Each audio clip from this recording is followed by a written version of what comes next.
Welcome to Kalai creativity. பிஃபோராக வந்து நம்ம இண்டிபெண்டன்ஸ் டே ஸ்பெஷலாக பிரேஸ்லெட்ஸ் வந்து கஸ்டமைஸ் பண்ணி ஆர்கனைஸ் பண்ணியிருந்தோம். அதே மாதிரி இன்றைக்கி வந்து ஒரு கஸ்டமர் வந்து கஸ்டமைஸ் பண்ணி அவங்க சைல்டோட டான்ஸ் ப்ரோக்ராம்காக ஒரு சொக்கர் செட்டும் இயரிங்ஸும் கஸ்டமைஸ் பண்ணி கொடுக்க கேட்டிருந்தாங்க. அதே மாதிரி இன்றைக்கி நம்ம கஸ்டமைஸ் பண்ணி அதை வந்து டிஸ்பிளே பண்ணியிருக்கோம். உங்களுக்கும் இந்த மாதிரி வந்து ஜுவல்லரிஸ் கஸ்டமைஸ்டாக தேவைப்பட்டால் கமெண்ட் செக்ஷனில் கமெண்ட் பண்ணுங்கள் ஃப்ரெண்ட்ஸ். அண்ட் வீடியோவை லைக் பண்ணுங்கள், ஷேர் பண்ணுங்கள் அண்ட் சேனலை சப்ஸ்கிரைப் பண்ணுங்கள் ஃப்ரெண்ட்ஸ்.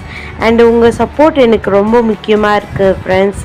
அண்ட் நீங்கள் கொடுக்குற சப்போர்ட்டிங் என்ன மாதிரி ஹோம்மேட் பிஸ்னஸ் பண்ணுறவங்களுக்கு, ஹோம்மேட் ஆர்ட் ஜுவல்லரி பண்ணுறவங்களுக்கு ரொம்ப ஹெல்ப்ஃபுல்லாக இருக்கும் அண்ட் என்கரேஜிங்காக இருக்கும் ஃப்ரெண்ட்ஸ். வீடியோவை பார்த்துட்டு சப்ஸ்கிரைப் பண்ண